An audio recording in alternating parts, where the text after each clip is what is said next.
So hello friends, आज हम करने वाले हैं chapter number 2 mathematics class 12 inverse trigonometry. तो सबसे पहले इनवर्स ट्रिग्नोमेट्री होता क्या है। तो इनवर्स ट्रिग्नोमेट्री में जैसे ट्रिग्नोमेट्री में हमारा सिंपल होता है फंक्शन sin x, लेकिन ट्रिग्नो के अंदर होता है sin inverse of x। sin inverse of x को जो है अगर समझना हो तो आपको देखो ये है हमारा 1/x, इस x को अपन 1/x है, इसे हम x इनवर्स लिखते हैं। इसी तरह sin का भी फंडा है कि 1/sin x is equal to sine inverse x। इससे आप ऐसा कुछ समझ सकते हो। ओके, यही है हमारा इनवर्स। इसी तरह कॉट इनवर्स भी है, sine inverse, tan inverse, cosec, जितने भी फंक्शंस हमारे वो। अब समझते हैं इस चैप्टर का जो कंसेप्ट है। इसके अंदर हमें कुछ ब्रैकेट देंगे, जैसे आपको दे दे सपोज a, b। इस ब्रैकेट को हम बोलेंगे ओपन ब्रैकेट। क्या कौन सी ब्रैकेट है ये? Open brackets. ये जो है ये हमारी जो ऐसी साइड से कुछ ऐसी है, इसे हम बोलेंगे हमारी क्लोज ब्रैकेट। कैसी है ये? क्लोज यानी बंद है। अच्छा, ये ऐसे समझ लो कि कड़क ब्रैकेट जो है ना, इसे कड़क ब्रैकेट मैं बोलता हूं, तो इसे क्या बोलेंगे हम? Close bracket. यानी ये क्लोज कर दी है ए और बी को, और ये जो है ये ओपन ब्रैकेट, ये साइड से ऐसी है इसीलिए इसे ओपन। और एक है हमारी कर्ली ब्रैकेट। लेट्स सपोज ये है हमारी कर्ली ब्रैकेट। तो अब समझो जरा कि ओपन ब्रैकेट आखिर होती क्या है। तो यहाँ पर मैंने दिया है ए और बी। ए और बी का इसका मतलब क्या है कि ओपन ब्रैकेट में, यानी अगर हमारे पास कोई फंक्शन हो f ऑफ x, तो उसके जितने भी पॉसिबल आउटकम हो, जैसे अभी f ऑफ x है और कोई फंक्शन दे दे, तो उसका जो आंसर आएगा, उसका क्या आएगा, जो आंसर निकल के आएगा वो a और b, यानी अगर मैं इसे 1 और 2, ये इसकी रेंज है। ये जितने भी ब्रैकेट्स है इसके अंदर एक रेंज सेट करके देंगे। क्या करके देंगे? ये जो है ये क्या डिपेंड करते हैं कि इनकी रेंज जो है वो इतनी है। डोमेन क्या है, रेंज क्या है, वो आगे भी बताऊंगा, लेकिन पहले ब्रैकेट के समझ लो कि 1 ए बी जो है, चलो 1 2 ले लो, 1 और 2। यहाँ 1 क्या है, तो अब समझो जरा कि 1 और 2 यानी ये f ऑफ x जो है, इसके अंदर जो वैल्यूज आएगी हमारी वो 1 और 2 के बीच में से कोई भी हो सकती है। 1 और 2 के बीच में जैसे 1.1, 1.2, 1.3, 1.4, यानी इन दोनों के बीच में जितनी भी वैल्यूज है वो पॉसिबल है कि आ सकती है। बट एक चीज, क्योंकि ये ओपन ब्रैकेट है, इसमें 1 और 2 ये नहीं आएगा।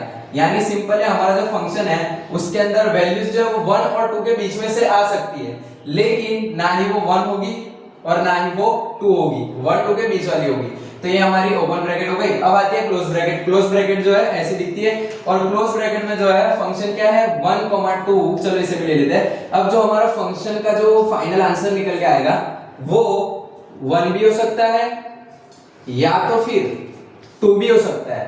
देखो इसमें 1 और 2 नहीं हो सकता, 1 और 2 के बीच की वैल्यूज हो सकती है।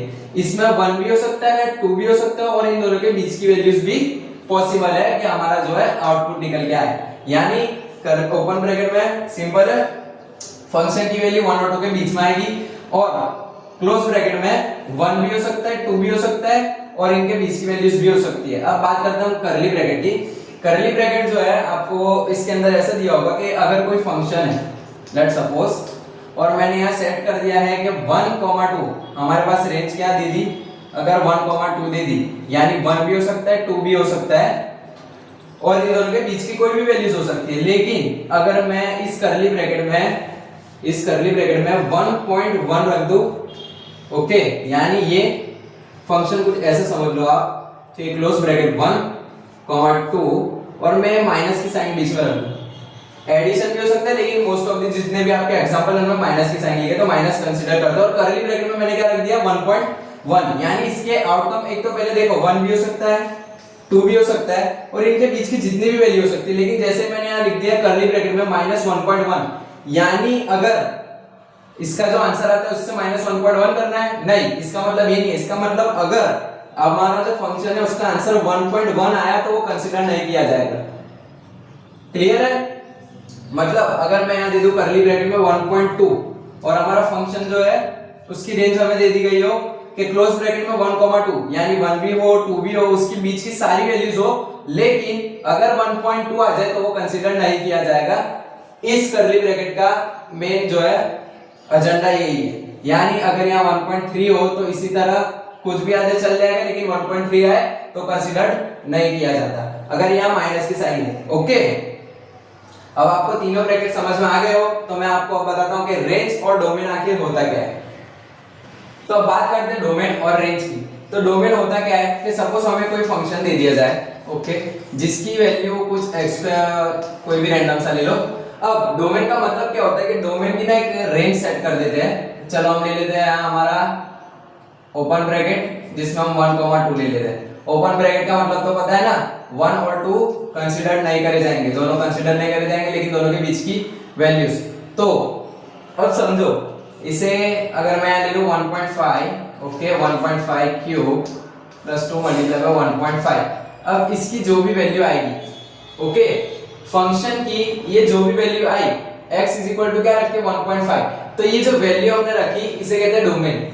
ओके, डोमेन के अंदर देखो हमें डोमेन जो है ऐसा सेट करके देते हैं कुछ कि 1,2 ये हमारा डोमेन है। इसका मतलब क्या है कि 1 और 2 ये दोनों नहीं आएंगे, इनके बीच की कोई भी वैल्यूज आ सकती है। हमारे फंक्शन में 1.5 मैंने कंसीडर करा है, 1.1, 1.2, 1.3 ये x की जगह आएंगे फंक्शन के अंदर, यानी जो वैल्यूज हम फंक्शन के अंदर रखते हैं उसे डोमेन कहा जाता है। ओके, अब बात करते हैं रेंज की। अगर हमें रेंज दे दी गई हो 1,2, यानी जो हमारा आउटकम निकलेगा, यानी f ऑफ x का जो भी फाइनल आंसर हो, ओके, जो भी हमारा फाइनल आंसर है, देखो ये सबसे पहले डोमेन क्या है कि डोमेन के अंदर जो वैल्यूज हम x की जगह या फिर कोई भी हमें दिया उसकी जगह रखेंगे, तो ये जो रखेंगे जो वैल्यू पुट करेंगे वो हमारा डोमेन होता है। ओके, और डोमेन की रेंज कुछ इस कदर इस टाइप से दी होती है। अब बात करते हैं रेंज की। अगर हमें रेंज दे दी हो 1,2, तो यहाँ पर जो है 1 और 2 तो आएगा ही नहीं, यानी जो हमारा आंसर है वो 1 भी नहीं होगा और 2 भी नहीं होगा। ऐसी यहाँ 1, 2 लिया, XYZ कोई भी जो आपको रेंज दे दे, और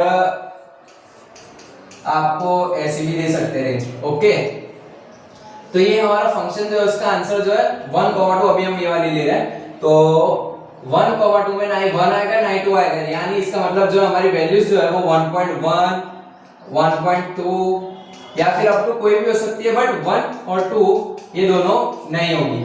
जो फाइनल इनपुट निकल, जो फाइनल आउटपुट निकल के आएगा वो 1 और 2 के बीच का होगा। ये रेंज है। और डोमेन जो वैल्यू हम अंदर रखते हैं उसे डोमेन कहते हैं, और जो हमारा आंसर निकल के आएगा वो रेंज के बीच में होना चाहिए, वो हमारा रेंज होता है। ओके, तो डोमेन और रेंज क्लियर हो चुका हो, तो आपको आगे मैं कुछ फॉर्मूलेस बताऊंगा साइन इनवर्स x और कॉस इनवर्स x के, जो आपको ध्यान में रखने हैं, क्योंकि हमारे जितने भी सम है वो इसी के बेसिस पर है। तो इस चैप्टर को समझने के लिए सबसे पहले आपको ना ये सारी वैल्यूज की जितनी भी डोमेन्स है और रेंज है उसे समझना इंपॉर्टेंट है, मोस्ट इंपॉर्टेंट है। तो सबसे पहले समझो साइन इनवर्स, जिसका डोमेन हमें दिया है -1 से 1। तो ये ब्रैकेट जो हमारी कौन सी है, क्लोज ब्रैकेट है। क्लोज ब्रैकेट का मतलब क्या था, -1, यानी जो फंक्शन के अंदर, डोमेन का मतलब मैंने क्या बताया था सबसे पहले वो देखो कि हम फंक्शन के अंदर जो वैल्यूज रखेंगे, जो भी फंक्शन दिया उसके अंदर जो वैल्यूज रखेंगे वो हमारा डोमेन है। अब आती है बात क्लोज ब्रैकेट की। क्लोज ब्रैकेट यानी फंक्शन के अंदर हम -1 भी रख सकते हैं और 1 भी रख सकते हैं, और इन दोनों के बीच में जो टर्म्स हो वो भी रख सकते हैं। ओके, इतना क्लियर है। तो ये हमारा डोमेन होता है -1 to 1, और इसकी रेंज जो है, यानी रेंज जो फाइनल हमारा आंसर होगा वो -π/2 से π/2 होगा, यानी -90 डिग्री से पॉजिटिव 90 डिग्री तक जो है हमारा आंसर होगा। क्लियर है। रेंज का मतलब अब कैसी है, क्लोज है, यानी जो हमारा आंसर है वो -π/2 भी हो सकता है, हमारा आंसर π/2 भी हो सकता है, और इन दोनों के बीच की जितनी भी वैल्यूज है वो भी हो सकती है। ओके, तो साइन इनवर्स क्लियर हो चुका होगा। तो इसी तरह कॉस इनवर्स भी है। कॉस इनवर्स का भी सेम ही है। देखो इन्हें याद करना एकदम इजी है, वो भी मैं अभी आपको बताता हूं। -1 से लेके 1 क्लोज ब्रैकेट है, यानी डोमेन क्या है, -1 भी हो सकता है, जो फंक्शन है उसके अंदर -1 भी रख सकते हैं हम, और फंक्शन के अंदर 1 भी रख सकते हैं, और इन दोनों के बीच की वैल्यूज भी आ सकती है। ओके, और इसकी रेंज जो है 0 से लेके π तक की होती है, यानी cos 0 भी हो सकता है, π भी हो सकता है, और इन दोनों के बीच की वैल्यूज भी हो सकती है। तो ये इंपॉर्टेंट है। tan इनवर्स रियल वैल्यूज आएंगी। रियल वैल्यूज तो आपको पता ही है, 1/2 भी आता है, इसमें नेगेटिव भी आता है, और रूट वाले टर्म्स भी आ जाती है, वो होता है हमारा रियल वैल्यूज। और इसकी रेंज जो है, यानी जो हमारा फाइनल आंसर आएगा वो -π/2 से π/2 के बीच में होगा। ये कौन सी ब्रैकेट आ गई अब हमारी? ओपन ब्रैकेट, यानी -π/2 और π/2 ये दोनों नहीं होगी। ओके, ओपन ब्रैकेट का मतलब क्या है? ये दोनों नहीं होंगी, लेकिन इन दोनों के बीच की वैल्यूज होंगी। ये हमारा ओपन ब्रैकेट बताता है, और फाइनल आंसर जो है वो इन दोनों के बीच से आएगा। अब क्वाड इनवर्स का भी सेम ही है, रियल वैल्यूज होती है, रियल वैल्यूज होगी एक तो, और इसकी थोड़ा नीचे हो गया, इसका जो डोमेन है वो क्या है? रियल वैल्यूज, यानी रियल वैल्यूज में से कोई भी रख सकते हैं। अब बात करते हैं इसकी रेंज की। इसकी रेंज जो है 0 से लेके पाई है, बट कैसी है? ओपन इंटरवल में। देखो ब्रैकेट जो है कैसे है? ओपन ब्रैकेट है, यानी 0 भी नहीं होगा और पाई भी नहीं होगा, लेकिन इन दोनों के बीच की वैल्यूज होगी। तो ये क्लियर है आपको? अब आते हैं कोसेक इनवर्स पे। कोसेक इनवर्स की जो है, अभी यहाँ देखो ये थोड़ा कॉम्प्लिकेटेड सा है कि रियल वैल्यूज माइनस -1,1 सबसे पहले इसे डिफाइन करो कि ये आखिर है क्या। तो हमारा डोमेन जो है वो रियल वैल्यूज, ओके, इतना तो क्लियर है आप लोगों को कि कौन सा आएगा? रियल वैल्यूज, लेकिन उसमें से कौन सी रियल वैल्यू नहीं होगी?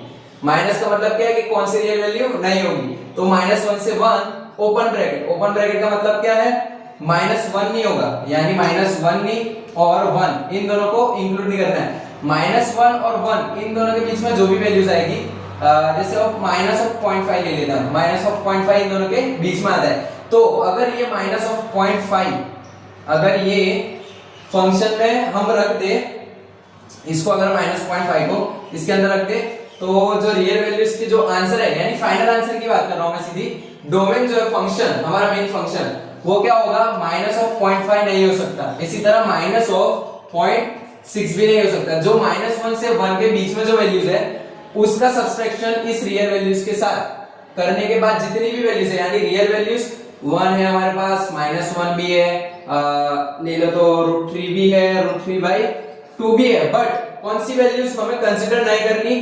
तो अगर हमारा जो फंक्शन है उसका डोमेन -0.5 है तो वो कंसीडर नहीं करना है, -0.6 है तो वो भी कंसीडर नहीं करना है। क्यों नहीं करना है?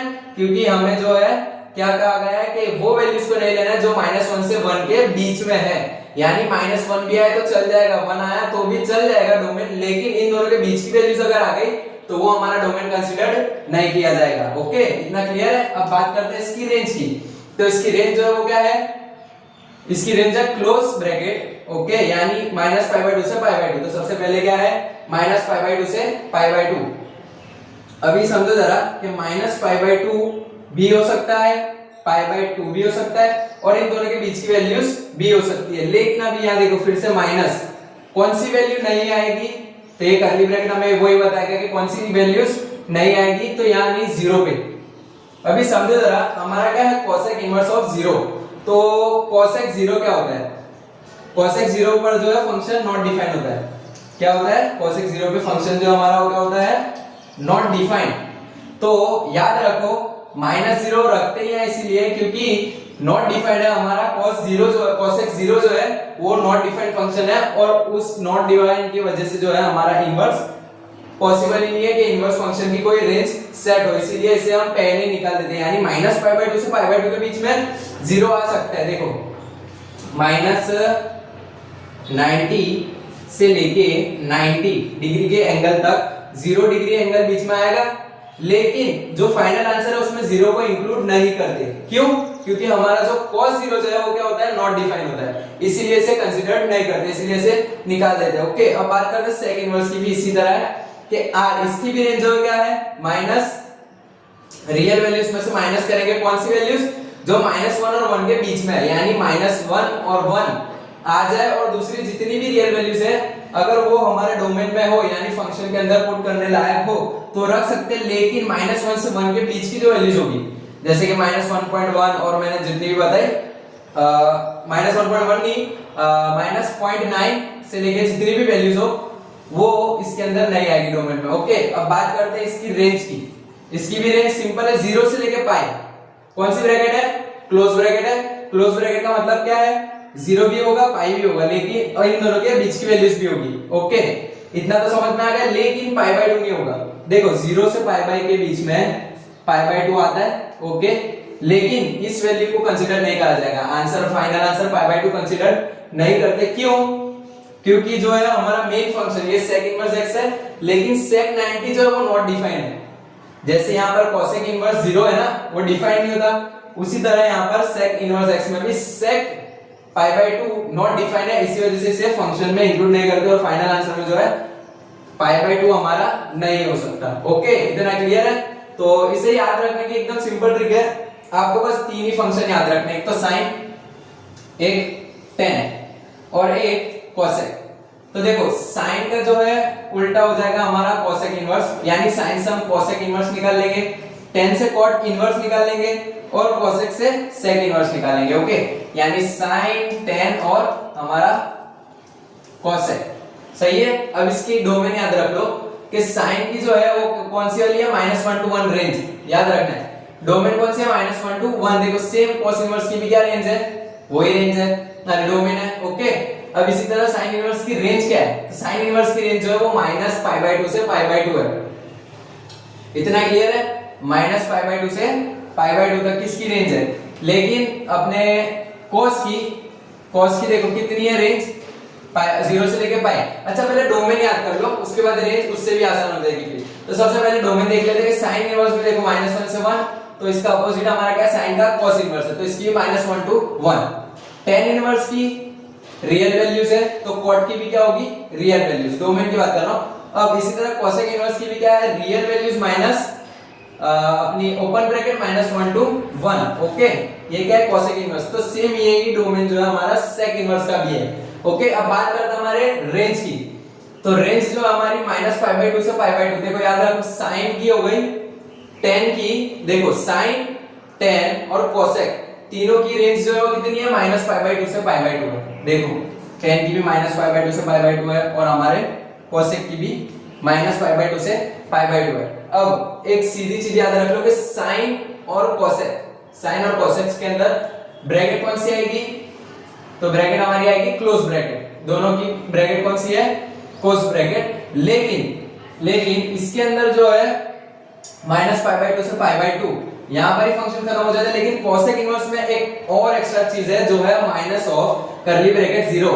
क्यों, क्योंकि 0 पर जो है cosec 0 नॉट डिफाइन है, इसीलिए -0। तो रेंज में जो है cosec की ये चीज extra as compare to sine inverse. अब बात करते हैं tan इनवर्स की, तो इसकी भी रेंज सेम ही है। लेकिन देखो अब ये दोनों की जो है ब्रैकेट वो कैसी है, क्लोज ब्रैकेट है, और इसकी ब्रैकेट जो है वो है ओपन ब्रैकेट। ओके, तो इसे भी याद रखना है। अब cos इनवर्स की रेंज की बात करते हैं। तो देखो हमारा cos, ये हो गया हमारा cot और ये हो जाएगा हमारा sec। इनकी रेंज जो है 0 से पाई है, 0 से पाई, इसकी भी 0 से पाई और इसकी भी 0 से पाई है। अब देखो जैसे साइन के अंदर इंटरवल कौन से है, क्लोज इंटरवल है, तो उसी तरह cos में भी कौन से इंटरवल आएंगे, क्लोज इंटरवल आएंगे, और sec में भी जो है वो कैसे आएंगे, क्लोज इंटरवल आएंगे।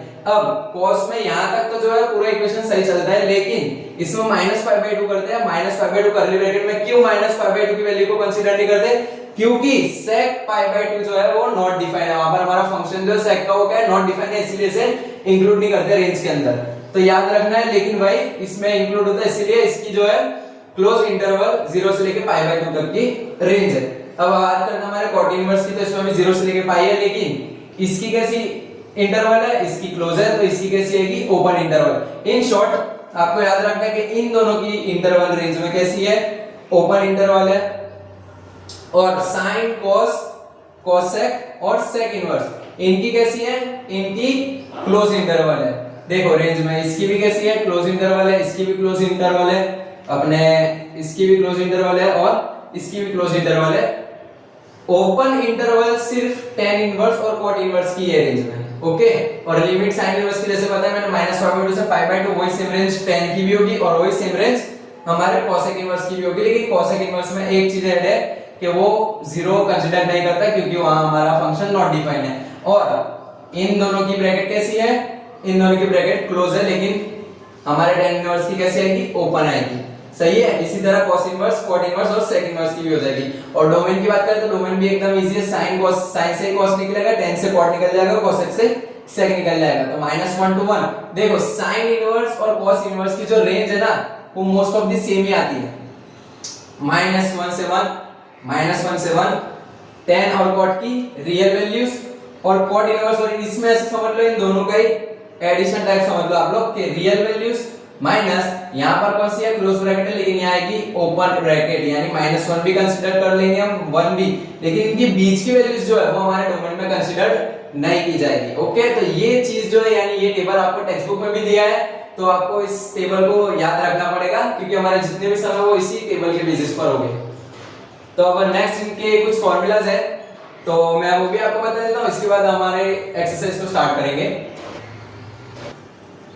तो बात करते हैं कि कुछ ऐसे फंक्शन की कि sin inverse of -x, suppose हमें दिया हो कि sin इनवर्स ऑफ -x दिया हो, तो इसकी वैल्यू जो है ना minus of sin inverse x होती है। मतलब अगर हमें दिया हो कि sin इनवर्स ऑफ -1/2, तो इसका जो आंसर आएगा ना फाइनल वो कैसा होगा, minus of sin inverse 1/2। Okay, इसी तरह tan इनवर्स ऑफ -x का जो होगा, यानी tan इनवर्स का कोई भी होगा, लेट tan इनवर्स -1/2 हो, तो इसका भी आंसर क्या होता है, minus of tan inverse x, minus of tan inverse x। यानी हमें अगर कोई वैल्यू जो दी है वो अगर नेगेटिव दी है, कैसी वैल्यू है, नेगेटिव, पूरे फंक्शन में जैसे sin इनवर्स में ये नेगेटिव वैल्यू है, तो इसको पॉजिटिव करने के लिए इन्हें याद रखना है कि यहाँ आएगा माइनस sin x। अब देखो जैसे पहले बताया था sin tan cos, इनकी अगर वैल्यू नेगेटिव हो अंदर पॉसिबल, तो माइनस ऑफ साइन हो जाएगा। ओके, पूरा फंक्शन सेम है, यानी अंदर की माइनस की साइन जो है वो कहां आ जाएगी, बाहर आ जाएगी। इसी तरह tan में बाहर आ जाएगी, कोसेक में भी जो है, कोसेक इनवर्स में भी जो है वो क्या आएगी, बाहर आएगी। लेकिन cos इनवर्स में, sec इनवर्स में और cot इनवर्स में जो नेगेटिव वैल्यू है वो बाहर आएगी। देखो ये पॉजिटिव हो चुका है, हमारा जो वैल्यूज है अंदर की cos इनवर्स की कैसी हो गई x, लेकिन इनमें जो है पाई माइनस लगता है, बस इतना ही डिफरेंस है और कुछ है नहीं।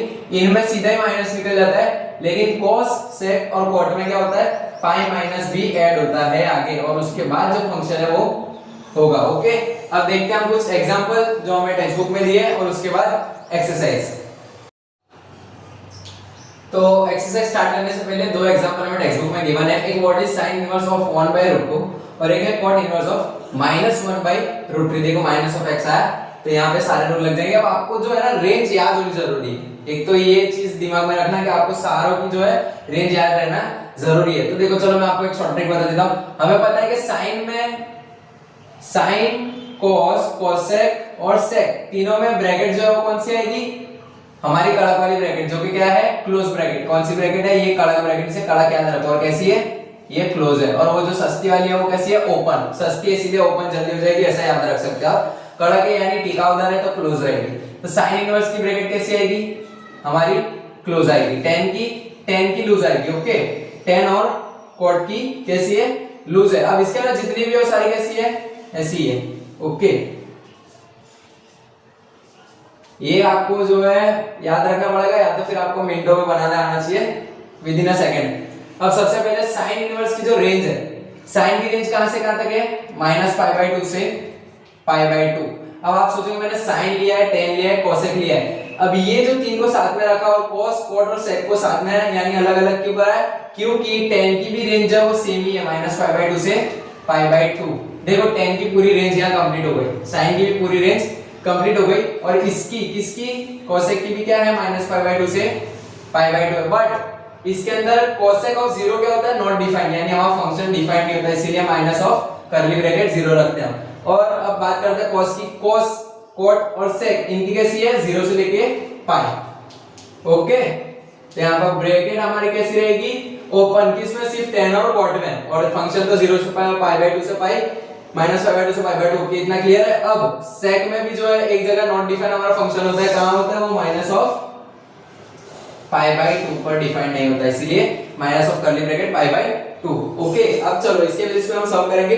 तो सबसे पहले sin इनवर्स ऑफ 1/√2। तो देखो sin जो है ना, ये याद रखना, आपके दिमाग में ये होना चाहिए कि 1/√2 है, sin 1/√2 वैल्यू कब देता है, ये sin 1/√2 π/4 पे वैल्यू देता है। π/4 जो है ना वो हमारी रेंज में है। ओके, तो सबसे पहले आपको ऐसा नहीं लिखना है, आपको क्या लिखना है कि सबसे पहले हमें पता है कि the range of sin inverse x, क्या लेना है, sin इनवर्स x इज, अब इसकी रेंज कितनी है, हमारा कड़क ब्रैकेट कौन सा, क्लोज, -π/2 से पाई बाय 2 तक की इसकी रेंज है। ओके, आपको डेफिनेशन सबसे पहले ये लिखना होगा, फिर उसके बाद देयरफॉर साइन इनवर्स x और साइन, हम क्या कर रहे हैं, एक चीज ऐड कर रहे हैं, साइन जो देखो 1/√2 है। ओके, अब इसका आंसर फाइंड करना है। साइन वैल्यू 1/√2 कब देता है, साइन वैल्यू 1/√2 कब देगा, जब साइन π/4 होगा। देखो यहाँ लिखने में थोड़ा क्लैश हो चुका है, इसे थोड़ा सही कर देते हैं कि साइन π/4 जो है वो क्या देता है हमें 1/√2। आपको क्लियर समझ में आएगा, साइन π/4 क्या देता है 1/√2, यानी 1/√2 की जगह मैं साइन π/4 इसमें रख दूं। ओके, तो रखते हैं, चलो साइन इनवर्स साइन 1/√2 कब देगा, जब वो π/4 है। अब देखो साइन इनवर्स का एक फंडा है, इसे रट लो। साइन का कोई भी फंक्शन हो ट्रिग्नो का, अगर कोई फंक्शन है रैंडम फंक्शन हमारा ट्रिग्नो का इनवर्स और उसी का फंक्शन, लेकिन इनवर्स नहीं है, कैसा सिंपल फॉर्म में है, ये साइन इनवर्स है और ये हमारा सिंपल साइन है, और यहाँ पर x, यहाँ x कुछ भी हो सकते हैं, देखिए जैसे यहाँ 1/√2 है, यहाँ हो सकता है √3/2 भी है, जो भी हो, तो इसका आंसर जो है ना वो x निकल के आएगा, यानी ये साइन इनवर्स साइन को काट देगा।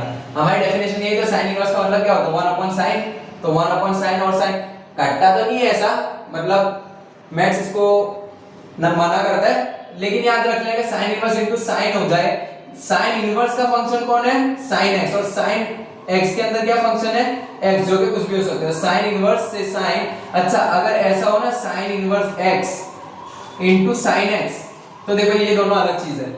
ओके, कंसेप्ट समझ लो, साइन इनवर्स के अंदर फंक्शन जो है वो क्या होना चाहिए, सेम ही फंक्शन, यानी साइन ही फंक्शन, लेकिन कैसे फॉर्म में, सिंपल फॉर्म में, इनवर्सली सिंपल फॉर्म में, और जो भी x हो हमारा यहाँ, जो भी x हो, ये दोनों एक दूसरे को काटेंगे और जो ये फंक्शन बचा वो हमारा आंसर होता है। तो यहाँ पर ये क्या कर देंगे, एक दूसरे को काटेंगे और π/4 हमारा आंसर।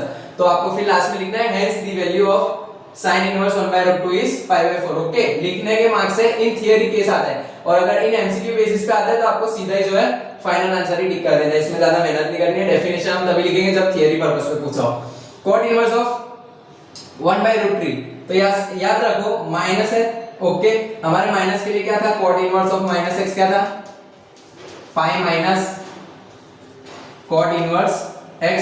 ये फंक्शन कैसा है, x यहाँ हमारा क्या 1/√3 है, नेगेटिव है, तो हम क्या करेंगे पाई माइनस, तो यहाँ क्या लिखेंगे cot inverse -1/√3 is equal to pi minus cot inverse x, यानी कॉट इनवर्स 1/√3। क्या लिखेंगे, कॉट इनवर्स 1/√3। फिर इसकी भी सेम डेफिनेशन के रेंज जो है साइन इनवर्स x की दिया जाती है -π/2 से π/2। कॉट की रेंज क्या है हमारी, कॉट की रेंज क्या है 0 से लेके पाई, तो आपको लिखना पड़ेगा यहाँ डेफिनेशन के हिसाब से, ये जो उसकी रेंज होगी वो कितनी है 0 से लेके पाई। कैसे आएंगे, सस्ते वाले ब्रैकेट है, यानी ओपन ब्रैकेट है। ओके, इसका मतलब क्या था, 0 भी नहीं होगा पाई भी नहीं होगा, वैल्यू क्या होगी, दोनों के बीच की होगी। ओके, पता है ना इसका मतलब। अब नेक्स्ट आते हैं हमारे कॉट इनवर्स, इस पे वापस आ जाते हैं। अब जो हमारा क्या हो चुका है कॉट इनवर्स 1/√3।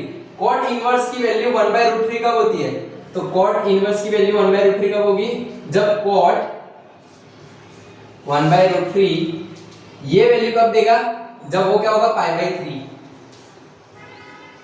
क्या होगा π/3। अब इसको एक काम करो, थोड़ा ऐसा कर दो कि cot π/3, cot π/3 क्या वैल्यू देगा 1/√3, क्या वैल्यू देगा 1/√3। कौन देगा, cot π/3। तो 1/√3 की जगह में अगर cot π/3 रिप्लेस कर दूं तो हमारा क्या बचता है पाई माइनस cot इनवर्स 1/√3 की जगह क्या आ जाएगा हमारा cot 1/√3। सिमिलरली देखो ये इनवर्स फंक्शन, उसके अंदर ही जो ये फंक्शन है किसका है, उसी का फंक्शन, लेकिन कौन से फॉर्म में, ये जो ये सिंपल फॉर्म में, ये इनवर्स में नहीं है सिंपल में, तो cot से cot कैंसिल हो जाएगा और हमारा आंसर जो क्या आएगा, अभी आंसर नहीं आया, पाई माइनस, देखो पाई माइनस और 1/√3 क्या है π/3 पे, किस पे π/3 पे। अब पाई माइनस 3 π/3 तो कितना होगा 3 पाई माइनस पाई 2 π/3, क्या आएगा 2 π/3, जो कि हमारा फाइनल आंसर होगा इसका। ओके, एकदम क्लियर है। और डेफिनेशन में लास्ट में लिख देना है hence value of cot inverse -1/√3 is 2 π/3। Okay, clear है। अब नेक्स्ट जो है हम हमारे नेक्स्ट पार्ट में यानी नेक्स्ट वीडियो में इसकी एक्सरसाइज करेंगे। काफी इजी है, आपको बस पता क्या होना चाहिए, देखो डोमेन ना भी बताओ तो चल जाएगा, बट रेंज जो आपको या तो इस रेंज को आपको विद इन अ सेकंड यानी 10 to 20 सेकंड में आप इसे निकाल लो, वरना इसे याद रखना पड़ेगा। बेटर ये है कि याद रख लो इसे। और साइन कॉस का टेबल याद होना चाहिए कि साइन वैल्यू 1/√3 कब देता है, 1/√2 कब देगा, 1 कब देगा, 0 कब देगा। ओके, तो मिलते हैं हमारे नेक्स्ट लेक्चर में, तब तक के लिए गुड बाय।